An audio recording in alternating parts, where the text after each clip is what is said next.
Add all this together, and then all of a sudden we're like, holy it's been 6.5, 7 years. Yeah. And Metal Blade's like, you need to give us a new album. New Ways to Bear Witness, over 225,000 streams. Did you know that had something special to it, or like could take off, or was it more of a surprise? God, that's weird. We never play that song live. I chose my college based on how close it was to Pantera. I got accepted to Baylor University. It's only 45 minutes away from Dallas, which is where Pantera's from. I got on the plane and flew my down there and immediately tried to join a band. That lasted about a year and I flunked out and then I had to come back.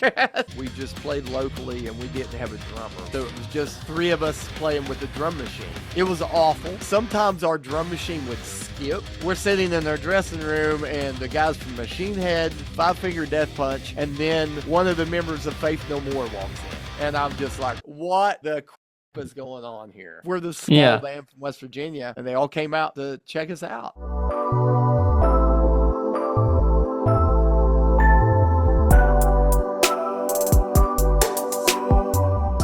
They've received acclaim from SiriusXM and Five Finger Death Punch, and their next album, Harbingers, comes out June 13th. OJ from Byzantine, thank you so much for coming on the podcast. Thank you for having us, Heroek. I really appreciate the time.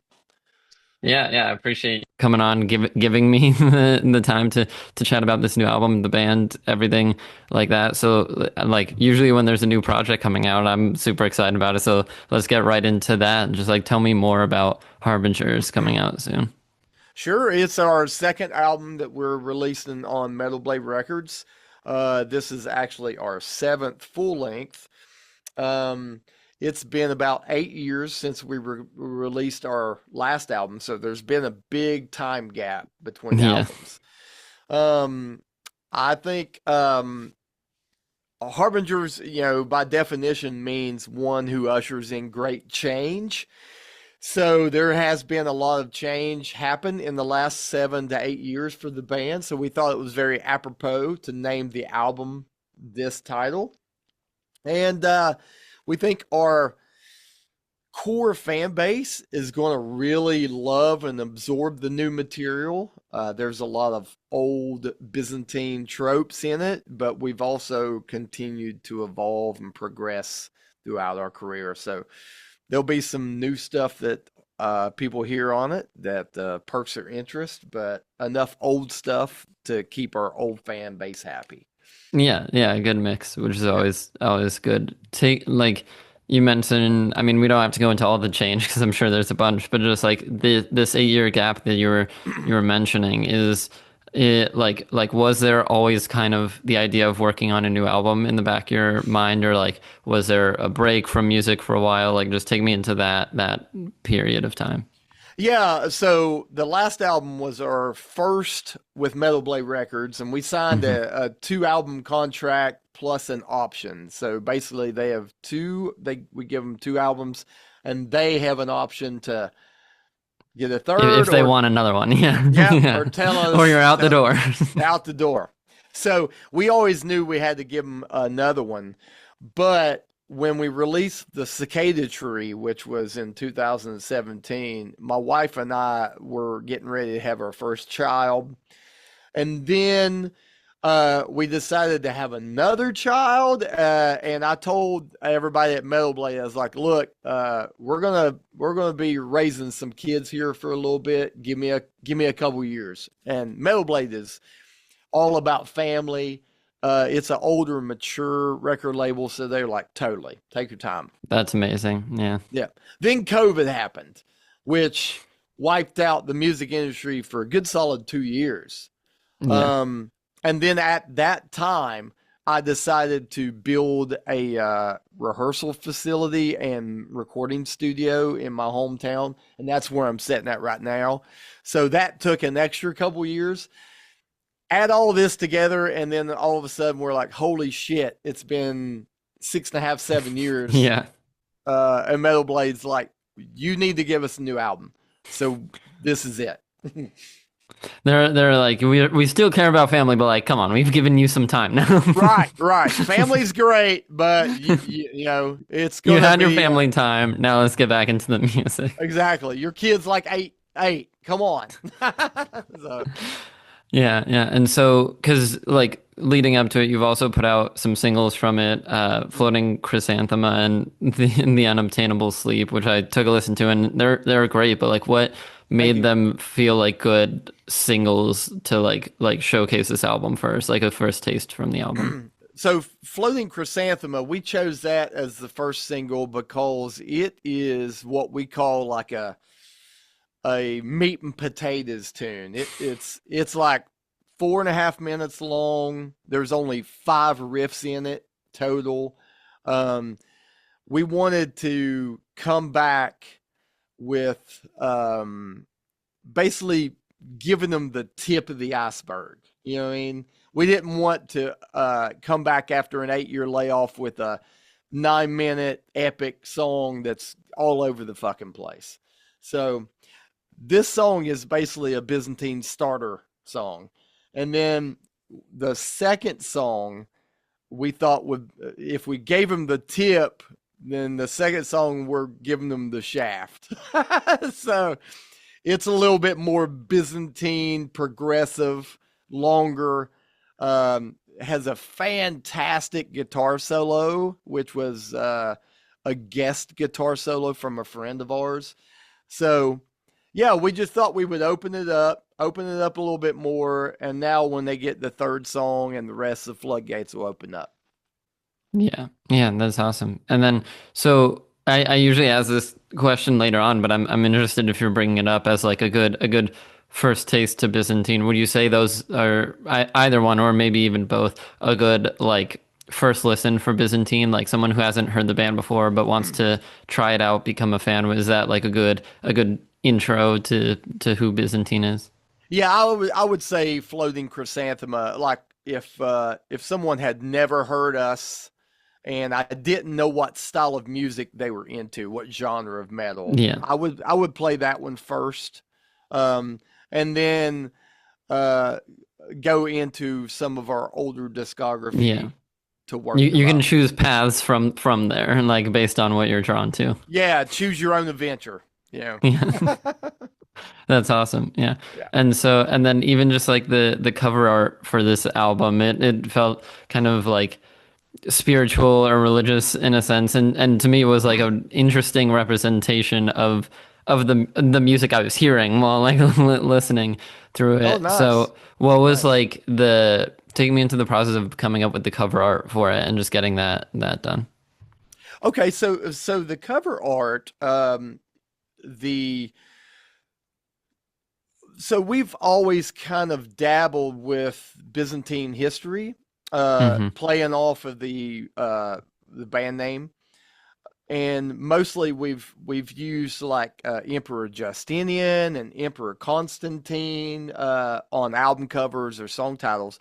We wanted to focus on the maternal side of it. So there's been one Byzantine ruler that was a female, and that was Irene of Athens. So that is who is depicted on the cover. Got it.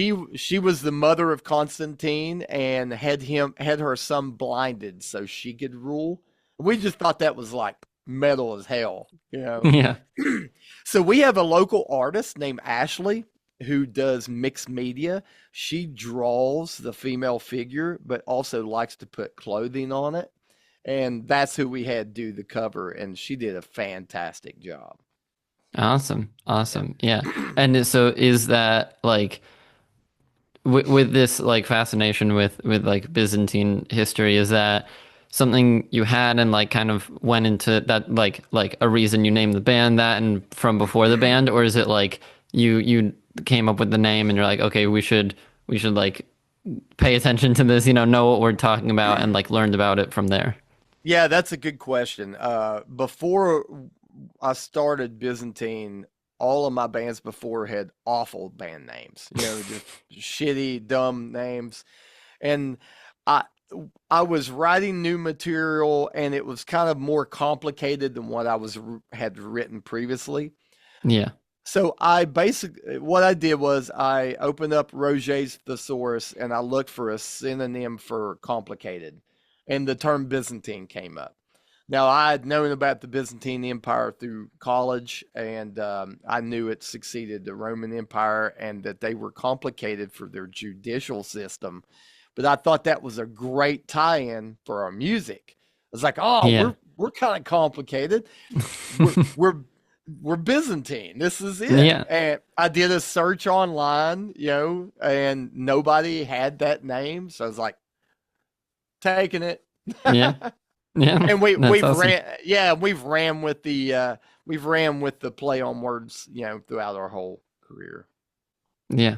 Yeah, that's awesome. It's always nice, like for me, like learning stories behind band names and things like Yeah. that. Even if there's like not much of a story, if it was just like I don't know, it's a random sound or word that we liked and came up with. Right. It's just always interesting to me to hear. Um And you yeah, there was another reason why we really gravitated towards it because we had a bunch of band names we were trying, but we yeah, wanted something that also didn't give a negative connotation.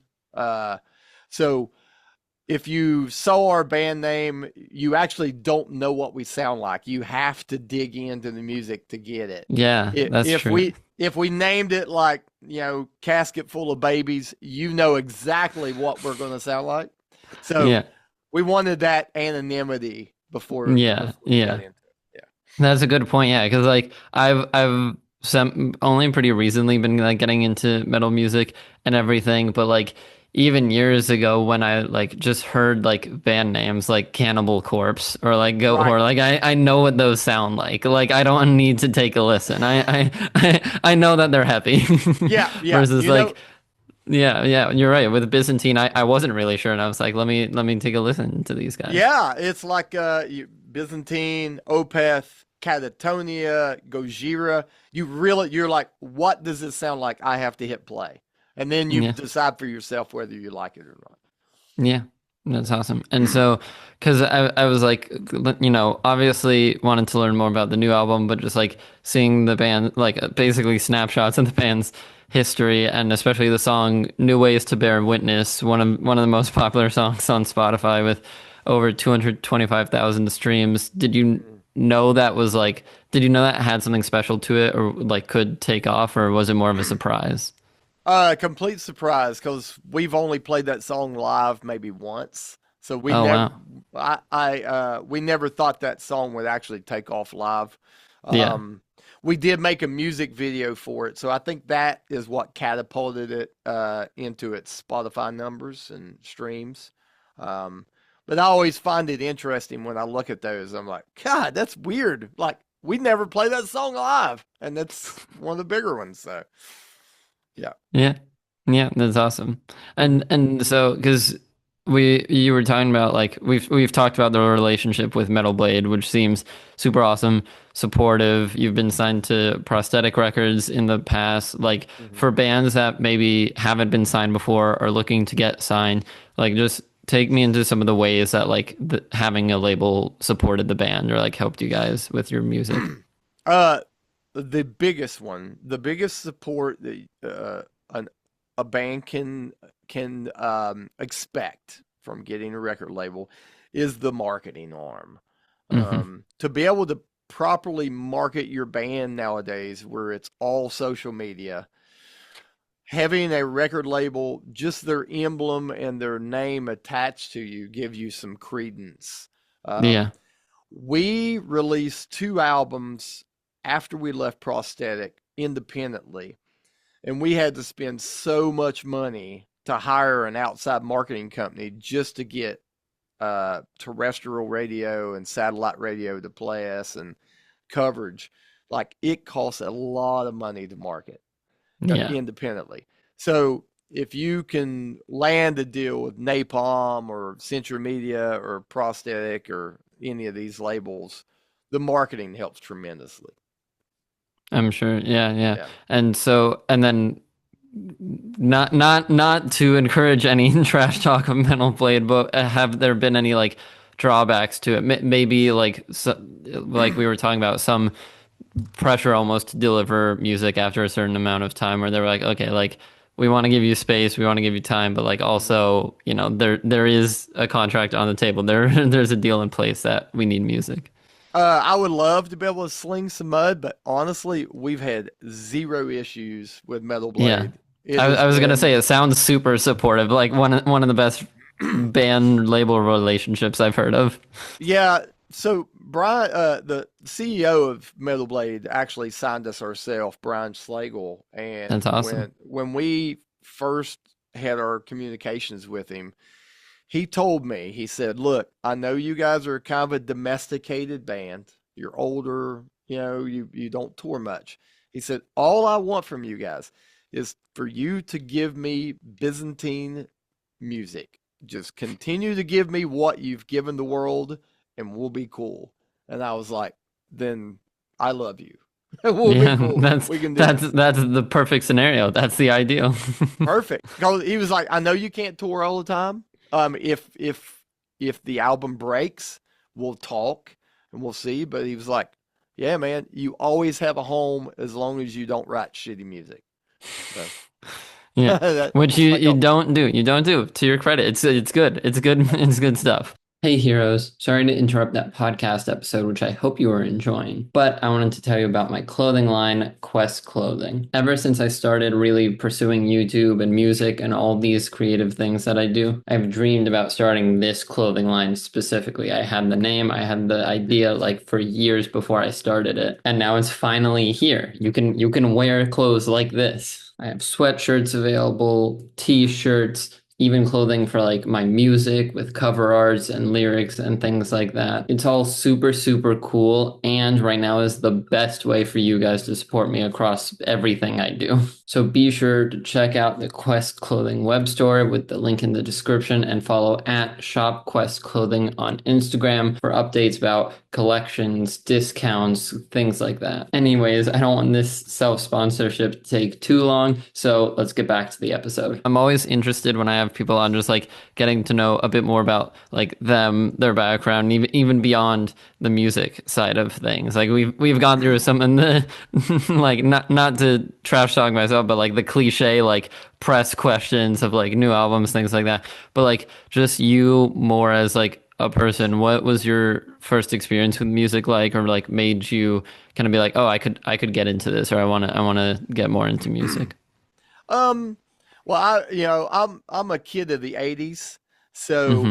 I was lucky enough as a grade schooler to have MTV playing all the time in my home. Yeah. My family's musical. I had two older brothers who loved buying vinyl and cassette tapes, so I always was hearing Led Zeppelin, Rolling Stones, Ozzy Osbourne in the house. So it just kind of was a part of my DNA. And then when I got into junior high, I had a friend who was rough as shit. You know what I mean? Skipped school all the time, smoked cigarettes, and he got me into Metallica, and that was just it. I was like, and that's Yeah. typically what happens to everybody who's a kid of the '80s. They find Metallica. Yeah. Yeah. Yeah, definitely. And so like before finding Metallica, or maybe even after, because I feel like for a lot of people it's not always super obvious that like music is a career path, or they're not like pursuing it until it's like more of a hobby until things start to click and take off. Was there any other like career dreams, or like anything else that you thought you wanted to do other than music? Um, by the time I got in high school, I had fully dedicated that I was at least going to try to give it a shot. My first goal was to be a professional baseball player because I was always an athlete and I love playing Hmm. baseball. But by the time I got in high school, I spent more time playing guitar and skateboarding than I did working on my curve. Yeah. Um, I think there's so lots of kids out there who I was one of them who like are so set on being a pro athlete. In yeah, some case, I was going to be an NBA player to there you like, go. and then always at some point there's some kind of reality check where you're like, Yep. maybe we need to change course.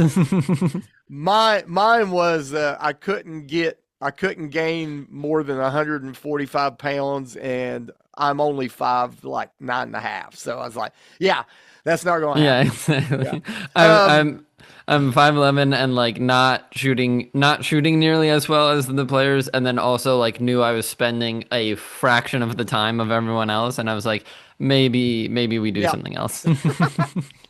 So by the time I got in 12th grade, I I had fallen in love with Pantera so much hmm that I chose my college based on how close it was to Pantera. So when my parents wanted me to stay in West Virginia and go locally, I chose all Texas schools to try to go to, and I got accepted to Baylor University, which was only 45 minutes away from Dallas, which is where Pantera's from.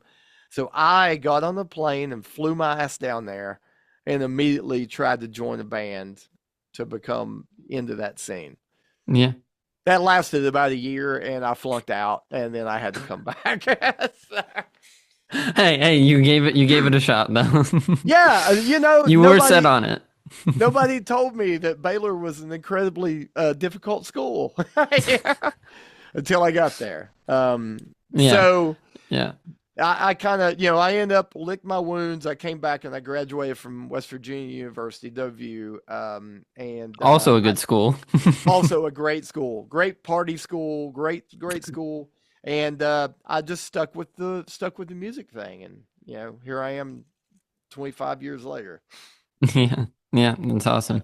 And so for anyone else like that who's maybe ready to go out to their favorite band or is like trying to join a band, get their name out there, what tips or advice would you give to either like single musicians or like bands trying to kickstart their career? Oh my God, that I get asked that all the time throughout my whole career, and it always changes. Right now, I would say you have to, no matter how old you are, you've got to be able to embrace social media and be hmm able to utilize it. Um, we've been awful at it throughout our career, and in the last 6 months, eight months, I have really just said, you know, Jesus, take the wheels, show me how to do TikTok, show me how to do all this stuff. So you have to embrace that because you have to be able to market yourself first. And second, I would tell people focus on just getting three good songs, very well recorded, and promote those. Don't try to write 20 songs and record them in your basement. You're not going to go anywhere with that shit. It's got to be, there's so many bands out there now fighting for so little spots. Yeah. You have to have a great song and a great recording and a great marketing presence. Yeah.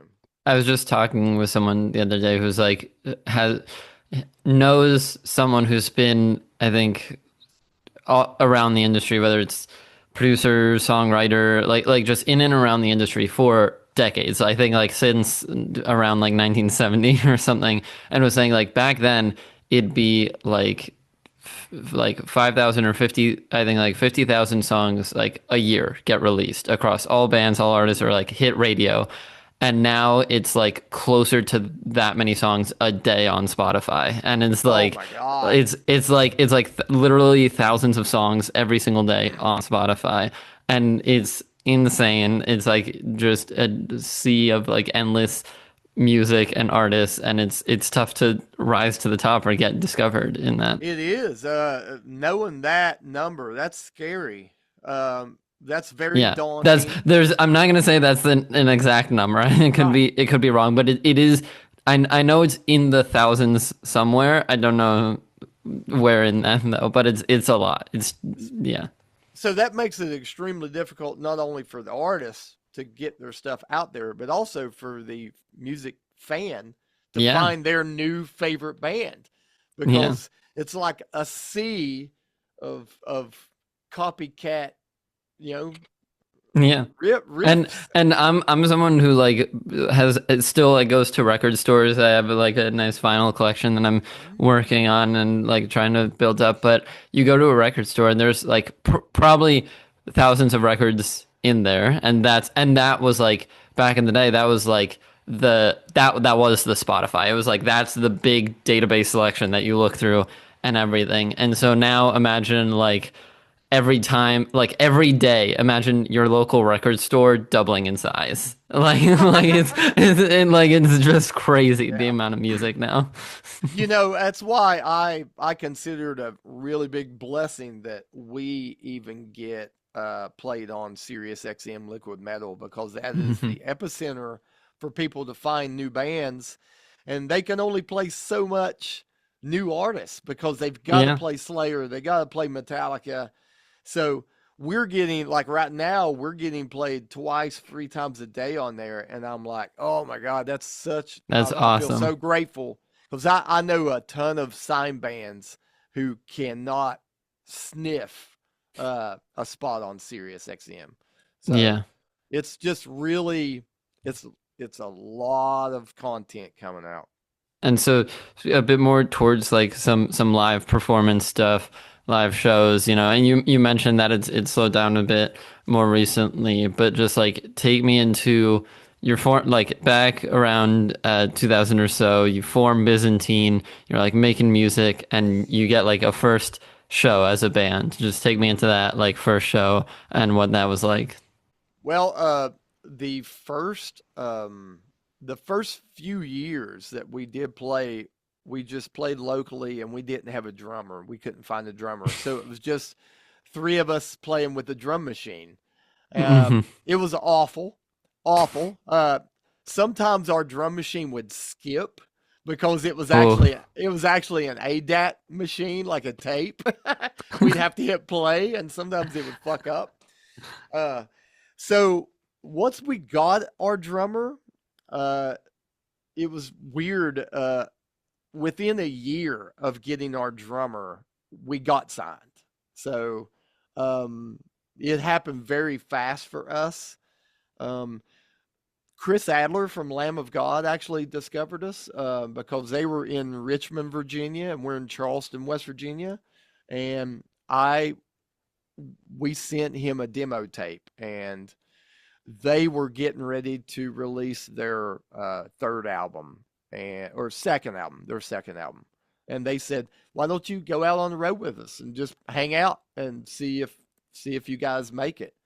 And within like 8 months of going out and playing shows with them, they got us a deal with Prosthetic. So it that's awesome. yeah, those first 2 3 years were a whirlwind. We were out playing with Shadows Fall and Kitty and Chimera and Lamb of God, and just playing alongside all these great bands coming up. Yeah. Yeah, Yeah.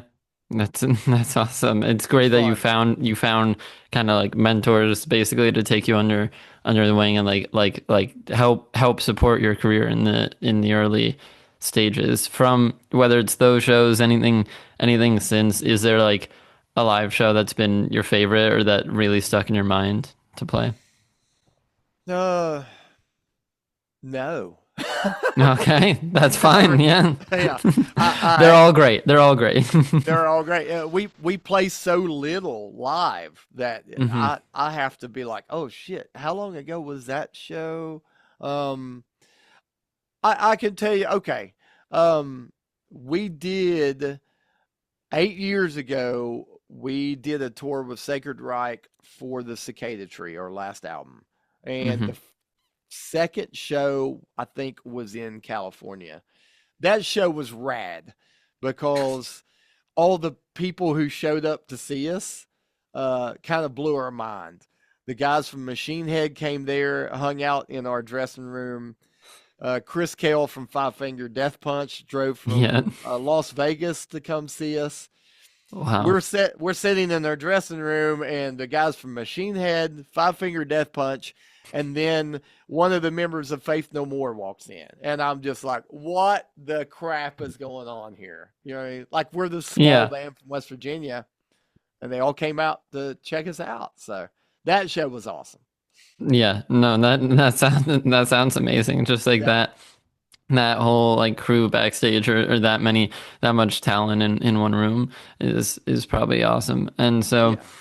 In terms of like recording process, coming up with new music, what does that creative process usually look like for the band? Normally, we shut everything down creatively for a long while. We don't Hmm. start writing Byzantine material until maybe 4 months before we have to go in the studio. Um, Okay. a lot of artists will demo stuff out all the time and Yeah. write stuff. And I, if if we have an 8 year gap, I'll go 7 years without writing anything, which Wow. is completely obtuse Yeah. and weird than what most people do. But I like to build it up and then like turn the valve and the floodgate of ideas coming Yeah. down. Yeah. Yeah, I mean, that's normally how we do it. whatever works for you, like there's obviously all this advice, and I feel like the mainstream advice or the like cliche is like write all the time, write every day when I Yeah, but I mean yeah, if you're finding success and it's working for you to take breaks, then yeah, take those breaks. yeah. It works for me, and it's worked my whole career. I like the consistency of that. I like the fact that when I start writing, I know initially the first month of stuff is going to be awful. But I demo it out anyway, and then it just starts coming out with a lot of energy and consistency and emotion. And it's like once you push the rock down the hill, the kinetic energy just carries it. Yeah. I have tried to write in off periods, but everything's dog shit. So I'm like, nah, I'm not even doing that. Hey, if you're like me and you're interested in the YouTube or creator space, you should check out The Published Press. The Published Press is a completely free newsletter founded by YouTubers Colin and Samir. They host their own podcast talking to some of YouTube's largest creators. They've edited some of the best content I've seen on YouTube, and now they're sharing their knowledge about the YouTube space with you for free. The Published Press comes out 3 times a week, every Monday, Wednesday, and Friday, with everything going on with your favorite creators and platforms. And like I said, it's completely free. Just enter your email address to receive the Published Press whenever it comes out, and that's it. So, what are you waiting for? Click the link in the description below, sign up to the Published Press, and get all the info you need on the industry. Looking at like the Spotify page or just learning more about the band, you had a couple like features or collaborations listed also, including one with SI, I think is the band. Like how does with you being so open to taking breaks or whatnot, or um, having such a like concentrated writing process, how does it change, if it changes at all, for like collaborations and things like that? Normally the collaborations like will always be like a cover song or something. So Got it. yeah, creatively I don't have to like crack open Work the too hard. Yeah. yeah, I don't have to open the faucet for that. I'll just go and do something. Like we collaborated with the Nick Menza from Megadeth on a Megadeth song that we put out, a cover. Um, During COVID, during the pandemic, I did a COVID quarantine jam. We did a Metallica song. It was me, um, the drummer of Dream Theater, Doc Coyle from Bad Wolves, and Chris Kale from Five Finger Death Punch. So collaborations are easy. I just got to learn my parts, make sure Yeah. my voice is in shape. Yeah. Yeah, that's awesome. And then, I mean, back to like the creative process, how do you go about like finding or balancing inspiration in the studio? Like are you finding inspiration from other songs and bands? And if you do, how do you like keep it sounding original or like make sure it's not too similar? Awesome question. So the way we do that is I have a ritual that whenever we get ready to start doing the writing and demoing process, I pretty much completely stop listening to heavy metal. I purge Okay. myself of it. I don't want to pick up somebody's riff subconsciously and then all of a sudden write something that sounds like it. Yeah. So I'll just listen to like 80s music, like things with great key changes and chords, Hall and Oates, Tears for Fears, Michael Jackson. That's the shit I listen to when I'm writing Byzantine music. Um, so it kind of keeps me on my toes and keeps the us not copycatting things. As far as inspiration, when we get in here, I'm a studio rat, so I love being in the studio. So I don't get bogged down by the hours of being in here. Like I can sit for 8 hours and listen to a click track and look at colored blobs of music all day. Yeah, it Yeah. don't bother me. I love it. Yeah.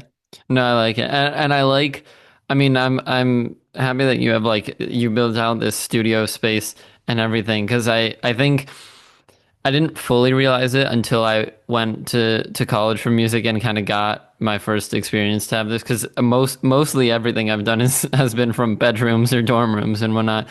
But then like I go to college and there's like a little like studio space that they have there that you can use. And I think there's something really special about like having a space designated for music or music creation that like Yeah. add some level of magic to it. And like you were saying, I have no problem just like sitting in a studio there because I don't get like super bored or tired of it. Like I just want to sit there and like keep making music. Yeah, it generates some creativity and there's a I used to always love just I'm just going to record this at my house, it's easier a DIY thing, but the distractions are too they're too great. And there's a reverence about going into a studio that's properly soundproofed and that, it's like Yeah. you're away from all the hustle and bustle and you're just there to create art and something magical about that. Yeah. That's awesome. That's Now, awesome. now I know a lot of musicians who think otherwise. They come in, they're like, "Oh my god, get me the fuck out of here." Another day at So, the office, clocking yeah, in, clocking out. yeah. Yeah. But I'm like, "Hey, would you rather be mining coal or delivering pizzas?" No, I, let's sit here Yeah. and mess around with an amp. So, Yeah. That's awesome. So, an interesting question that I like started thinking of because I'm also for me it's music first and foremost. I'm in school for music, like I mentioned. I wanna be a music producer, but like I'm also just like in other like interested in other things. I love movies, video games, all these other kinds of media, and so and especially like music documentaries or even when it's more like dramatized or biopics or things like that. So and I think I think I have a sense of what your answer is going to be, but including Byzantine, if you could pick a band to like basically have their story told in a movie or like have a movie made about them, what band would you want it to be? this is Amble. Oh, nice. Have you Okay. seen that? Have you seen that one? I have not. No. Amble.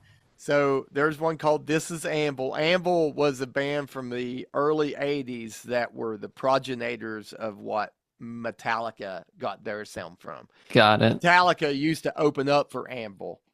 Amble has continued to slog away and try to retain their, their legacy, Yeah. all the while getting older. They're like in their 60s and they like this documentary is so awesome. They're from New York, I believe, or Massachusetts, and they just work deadbeat, dead end jobs just so they can continue to do Anvil, and they play like very small shows.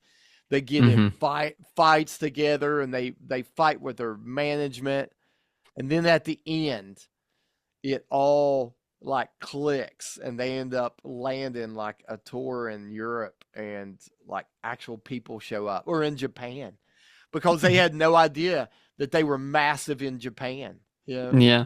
Yeah. Um, that's That's us pretty awesome. much. We've stuck it out for 25 years riding the struggle bus and we hope that one day we get to go somewhere else and there's a slew of Byzantine fans that we didn't know about. Yeah. Yeah. Well, and it is interesting. Like I was just listening to a podcast talking about this, that there was some, I forget, I think it was a songwriter that had worked with an artist that like the artist obviously had some sense, but they're like songwriters. They're just going to sessions. They're working with artists, whoever. And so the artist, um, I think maybe it was Japan or somewhere in Asia, was like like really big there, and like had an audience there. And the songwriter like was US based, and like was like, oh, it's not, the song's not doing much on US radio. Oh, there's one up. But then like started seeing this like huge bump in streams, and the song just keeps going up and up and up. And they're like, where is this coming from? Like I feel like it feels like nothing's happening and whatnot. And then cut over to Japan, where the artist is playing like doing like an arena tour every night, and like playing, and it's like it really opened my eyes. It was like, I feel like a lot of artists and bands are very focused on like where they're from, or like building out locally. And it's like, but also pay attention to like if you're getting traction anywhere else, because that's always a good thing. And like there's no, it shouldn't be discredited if it's like international or overseas or wherever. Like fans are fans, and so just go follow that wherever that is. Yeah, we have there was one band from West Virginia that you know we were fans of called Karma to Burn, and they were a three-piece instrumental um kind of stoner rock band. Hmm. And here locally, regionally, like they were kind of big. They were on Century Media or Roadrunner. They were on a record label, but never really did much. But they would go to Europe and like sell out venues over and over. And they were like, some reason we're massive in Europe. Yeah, So yeah, it's a you never know. whatever You gotta works. whatever works. You gotta just keep trying. Yeah, exactly. So to slowly start wrapping things up, I have a couple more questions left, but the last kind of section of interviews that I normally do is like a couple more hypothetical things, favorites, things like that. So it's definitely tough, and feel free to have multiple answers, no answers, whatever. But is there a Byzantine song that's your favorite? Whether that's just to listen to, something that went into the process of making it. Do you have a favorite Byzantine song? I do not. Okay. We're up we're up over 60, 70 songs, original songs now. Yeah. It's almost like a lot of them are my babies. You know what I mean? Yeah. I can't pick between my Yeah, favorite exactly. children. Yeah, no. I do have some that I don't like. I probably got a Interesting. list of five or six that I don't like Yeah. at all. But the rest of them they're all tied for first. Yeah. Yeah.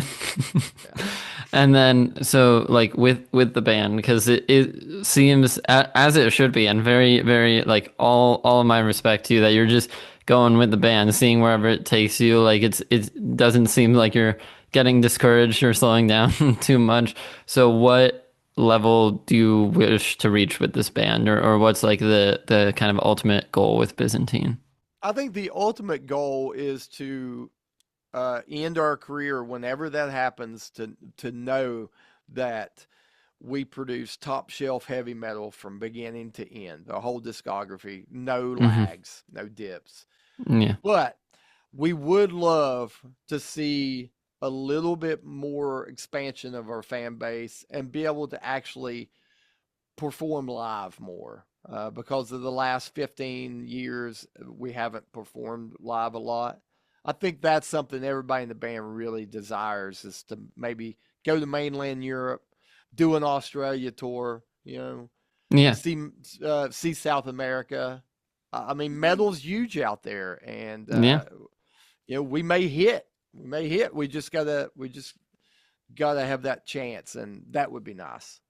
Yeah, definitely. And I know for so many artists and bands, like the live aspect is like their favorite thing or the biggest thing.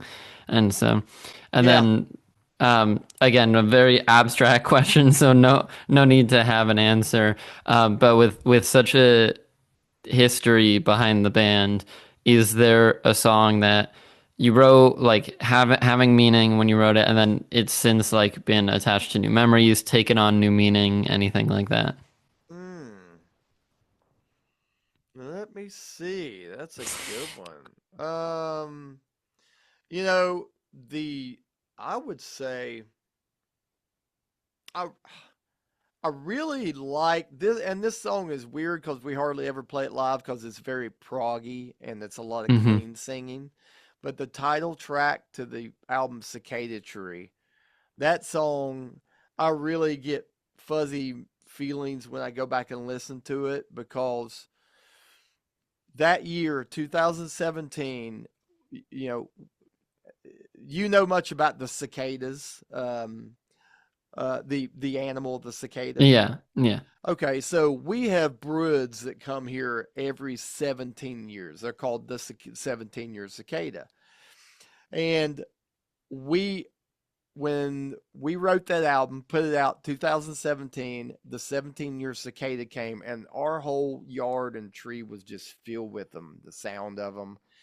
And my wife was pregnant at the time and we decided to name her Ada after the cicada. You know, that way we knew when she hit 17 those same bugs will come back. And like now when I listen to it I'm like, oh, the foreshadowing that we put into that, it's just it makes me really happy, you know. yeah, And also the band was 17 years old at that time in 2017, so it was just apropos. So yeah, yeah. yeah, That's a beautiful story. I Is get a nice walk down memory lane when I hear that song. Was that kind of the inspiration behind Cicada Tree, those cicadas coming in and covering the yard and the tree and everything? It was. We Okay. the we had a tree in the front of our yard that was completely filled with cicadas. So we told the artist, who was from the UK, to draw that. I sent him a picture, and Hmm. he depicted it beautifully on the album cover. Yeah. Yeah, no, that's awesome. And so if Byzantine got a like magic opportunity to collaborate with any band, any artist in the world, who would you want to make a song with? For me, it would come down to three different artists, I would Yeah. say. First, I would love to collaborate with Michael Ackerfeld from Opeth. I would like to collaborate with Stephen Wilson from from Porcupine Tree. Okay. Uh, and my third one would be Devin Townsend. Uh, that because I would want to be around those genius minds because they're all frontmen, they're all singer songwriters, and they're all producers and engineers of their own right. So Yeah. I would just be a sponge, just Yeah. Yeah, exactly. absorbing that. Yeah. That's like I've said it before for my favorite band, 21 Pilots. Like even like regardless of working with them, I just want to be in a studio while they're writing a song or an album or something, and just like see their process and see how it goes because A, it's probably awesome. a fly on the wall. Just be a Yeah, fly on the exactly. wall. That's all we ask for sometimes. Yeah. And then the last question I have here is you mentioned wanting to tour more, play live. Do you have a kind of like bucket list of venues or festivals that you want to play? Yeah, I would love to do the Danny Wimmer festivals that have been pretty much taken over the United States. Those are all the big ones. Welcome to Rockville and stuff like that. But Yeah. my bucket list would be to do the European festival circuit. There Hmm. is probably 7 festivals over there that happen back to back to back. And apparently you can go over there, spend 2 weeks, hit 7 different countries, and be able to play in front of probably 2 million people. Like Yeah. That's that insane. sounds rad to me. Like if the going back out in the van and driving all across America to play to 90 people a night, that does not interest me at all. Yeah. Like going going to Sweden Stopping and at play McDonald's for meals because you gotta save more for the budget and for the rest of tour. for all the gas you're spending. Yeah, no thanks. I want to fly to Europe and go to Germany and play to all these people who smell like Yeah. beer. Yeah, that sounds fun. Yeah. It's interesting. Like me as a music fan, I'm not really big on like music festivals. There hasn't been any that I've like really been dying to go to because it's always like they come out with the lineups and I'm like, oh, I would love to see that person, love to see that person. I'll see these two, and then there's like 15 artists I've never even heard of, and it's like, Yeah. I like that doesn't interest me so much. But then like when I think about it from an artist or a like performance side, like those seem like the best shows. They're so awesome to do because the crowds are amazing. Yeah. Some of these festivals are like insane and wild with just like setting and all the construction that gets done. So yeah, it's probably awesome. Yeah, you literally have a chance to play in front of 90% of the fan base don't know you who could love you. Yeah. Think about that. You go and you play in front of 30,000 people, 20,000 of them don't know you, and then uh, how many ends up at your merch booth? Like you could make a Yeah, shitload of exactly. money. So that the return on the investment just sounds smart to me to do Yeah, yeah, festivals at this point definitely. in our career. Absolutely. When we were younger, we loved driving around losing money across the country, but right now, nah. Now you're a bit smarter to the business side. Yeah, yeah, yeah. Yeah. Awesome. Well, OJ, thanks so much for coming on. I had such a great time learning more about the band, hearing all these stories, and I can't wait to hear the full album when it's out June 13th. Yeah, man, I appreciate it, Heroic, and you've asked a bunch of great questions, and this is a great interview. I appreciate your time. Thanks. Yeah, I appreciate yours as well.